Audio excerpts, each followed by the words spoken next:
hari, maka dia belilah yang cair.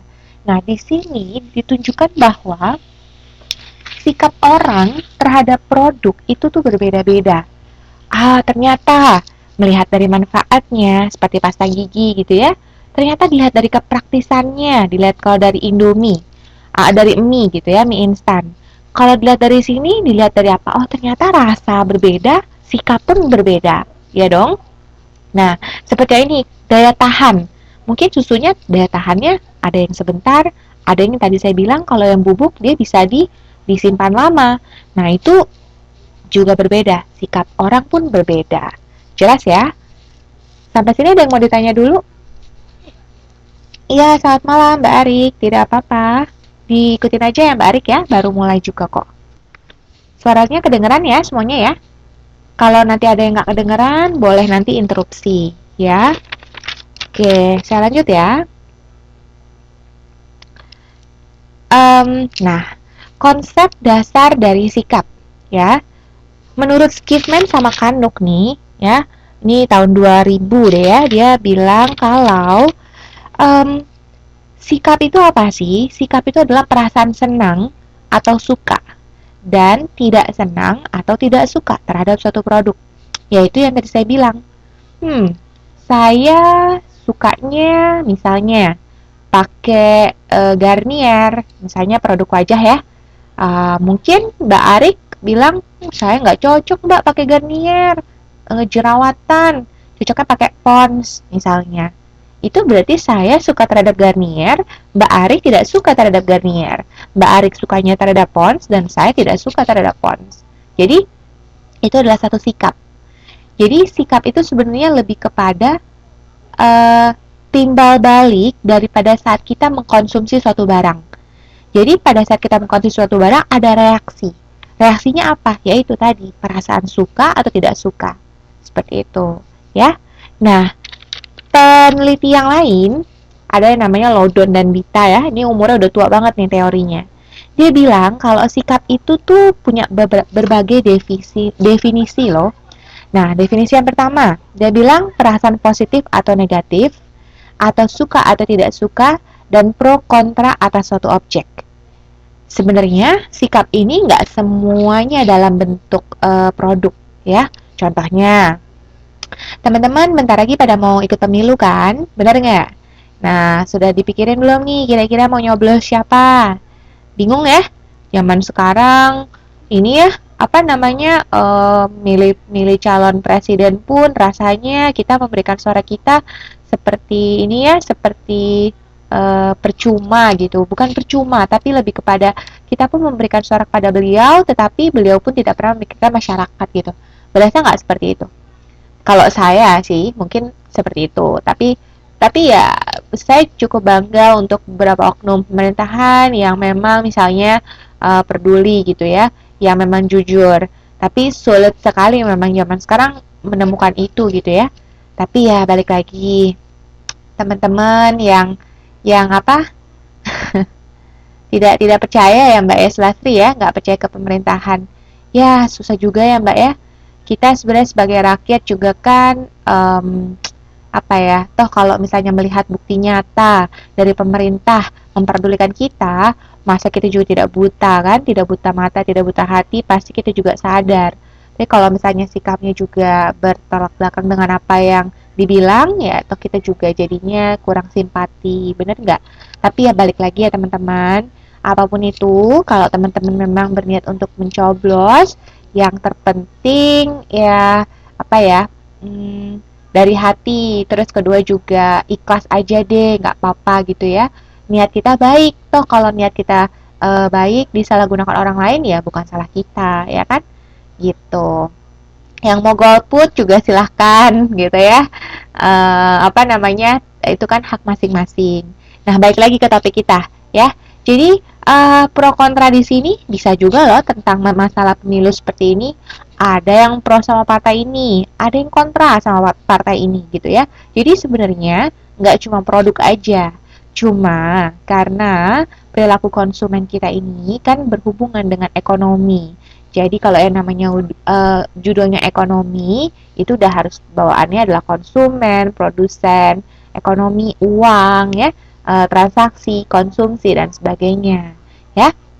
Oke, yang kedua, Loudon dan Mita bilang nih, sikap itu adalah kecenderungan yang dapat dipelajari dalam menanggapi objek dalam bentuk rasa atau tidak suka.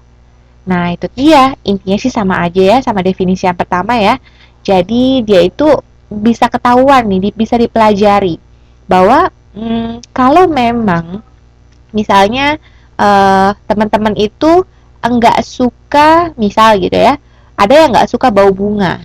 Ada loh, teman saya ada yang enggak suka bau bunga mawar. Ada ya, ada parfum, mungkin kayak cologne gitu ya. Ini kayak Pushell tuh kayak body splash cologne gitu ya. Wanginya wangi mawar. Dia nggak mau beli, nggak akan mau beli.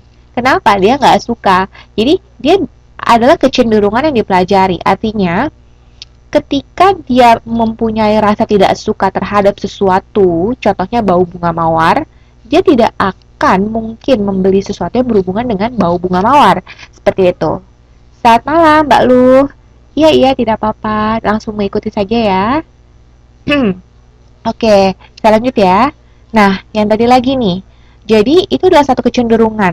Ada teman-teman yang mungkin nggak suka bau susu atau rasa susu. Jadi, makanan apapun yang mengandung susu nggak suka. Biasanya nggak gitu doyan makannya. Padahal mungkin bukan bentuknya seperti susu loh, tapi mengandung susu gitu. Nah, kadang ada yang kayak gitu ya. Nggak tahu deh kalau teman-teman semua ada nggak yang punya rasa kecenderungan seperti itu, saya nggak tahu deh. Nah, kemudian yang ketiga, bahwa sikap itu adalah proses motivasi, emosi, persepsi, dan kognitif. Yaitu tadi, ternyata ada loh yang melatar, ya waalaikumsalam, waalaikumsalam Mbak Anis. Iya nggak apa-apa Mbak Anis, langsung diikutin saja ya. Kak, herannya tidak ada orang yang nggak suka uang. Waduh, Mbak Sulastri. Yang nggak suka uang itu yang udah kebanyakan uang biasanya Mbak Sulastri. Saya nggak tahu ya, tapi pada saat mungkin kita sudah berlimpah uang, tapi kita nggak punya siapa-siapa, misalnya kita nggak punya keluarga, ya kan? Dia nggak mau lagi uang. Dia bakal bilang gini, kalau uang bisa beli orang tua saya kembali hidup, saya lebih baik kasih uang saya dan orang tua saya kembali. Ada yang kayak gitu. Tapi itu karena dia sudah berlimpah uang ya. Nah, biasanya sih gitu. Atau mungkin ada yang apa ya, yang sakit, mungkin dia bakal bilang, saya nggak mau uang, saya mau sembuh, tapi nggak bisa sembuh misalnya gitu. Ya susah lah Mbak. Kadang-kadang manusia seperti itu ya. Tapi balik lagi, umumnya manusia ya butuh uang, ya mau nggak mau suka uang. Karena dengan uang kita bisa beli apa aja yang kita pengen. Ya, tapi tidak semuanya. Ya, balik lagi tidak semuanya. Uang nggak bisa beli manusia. Ya kan, kita kan nggak memperjualbelikan manusia, benar nggak? Kita juga tidak memperjualbelikan perasaan, ya dong? Masa mau beli perasaan orang pakai uang? Nggak mungkin ya. Saya jadi ini nih ngomongin apa tuh berbau drama ya, sinetron gitu ya. Enggak. Oke, saya lanjut ya. Yang ketiga, ya sikap itu tadi itu ada loh faktor emosi di sini. Ya, orang nyium nyium bau orang nih lewat. Aduh, harum ya. Nanya deh, Mbak, pakai apa parfumnya? Estee Lauder, cie, gitu kan? Estee Lauder, oh, terus ya udah beli Estee Lauder yang KW ceritanya. Yang kalau di Indo tuh yang suntik gitu loh, teman-teman tahu nggak yang suntik beli biangnya ya kalau nggak salah ya, dicampur sama alkohol jadi deh uangnya Estee Lauder. Tapi tahannya cuma mungkin 3 jam doang gitu kan. Nah, jadi di sini ada faktor emosi nih untuk membeli produk gitu ya, kepengen kayak dia wangi gitu kan. Nah jadi yaudah deh beli aja gitu. Nah yang keempat gitu ya, yang keempat ini adalah kekuatan dari masing-masing kepercayaan yang diyakini barang KW di Indo cepat laku. Ya iyalah Mbak, ya wong ini kan Betty gitu kan, beda-beda tipis gitu kan. Kalau dari jauh kelihatannya mirip aslinya, tapi kalau dipegang beda. Karena yang hasilnya terlalu mahal harganya gitu. Oke, saya lanjut ya. Yang keempat, kekuatan dari masing-masing kepercayaan. Betty. Oh, iya Mbak, itu sih setahu saya katanya. Nah, Sama aja, jadi kekuatan dari kepercayaan yang diyakini sebagai aspek dari objek dan evaluasi dari konsumen terhadap keyakinan dalam hubungan dengan objek. Jadi ya balik lagi, ada kepercayaan yang diyakini oleh si konsumen tersebut dalam mengkonsumsi suatu objek. Jadi, kalau misalnya contohnya di sini Listerine. Ada orang bilang kalau pakai Listerine itu bisa bikin mulutnya wangi gitu kan, bisa mencegah kuman, ya kan, mencegah sariawan, terus bisa membunuh kuman juga. Kemudian bisa bikin nafas jadi harum gitu kan ya. Nah, bisa mungkin mencegah radang tenggorokan. Nah, bayangin, banyak banget manfaatnya Listerine. Kalau orang berpikir bahwa dia percaya bahwa oh iya Listerine mampu memberikan 5 manfaat itu buat diri pemakainya gitu ya, dia pasti beli produk ini gitu loh. Tapi mungkin kalau misalnya Mbak Sulastri gitu ya, Mbak Sulastri bilang, memang sih Listerine wangi ya, gitu kan. Kalau misalnya dikumur-kumur, rasanya juga segar. Tapi perasaan saya kalau saya sakit gigi nih misalnya, saya kumur-kumur pakai Listerine biasa aja, sakit gigi saya nggak hilang nih. Nih bohong nih, bukan bisa bunuh kuman, buktinya sakit-sakit juga misalnya. Jadi ada satu manfaat yang Mbak Sulastri tidak rasakan dari satu produk, akhirnya apa? Akhirnya Mbak Sulastri nggak mau beli gitu. Jadi tergantung dari 5 manfaat yang ditawarkan, misalnya persepsi orang-orang itu berbeda.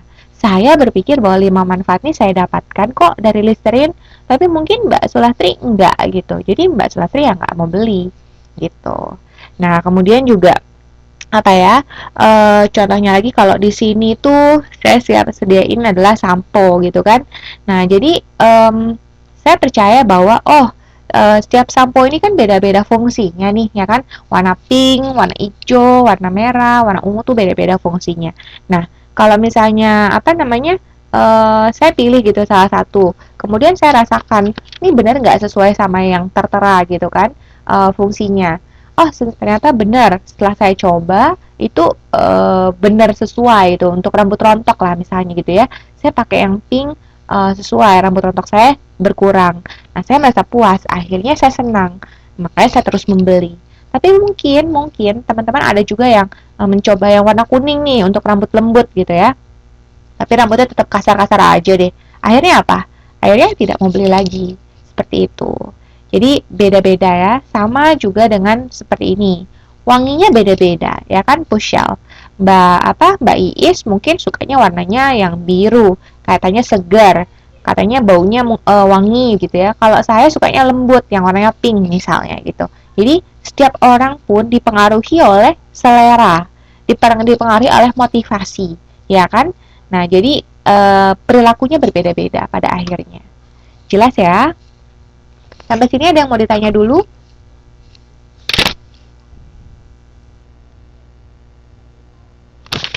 Ada yang mau ditanya?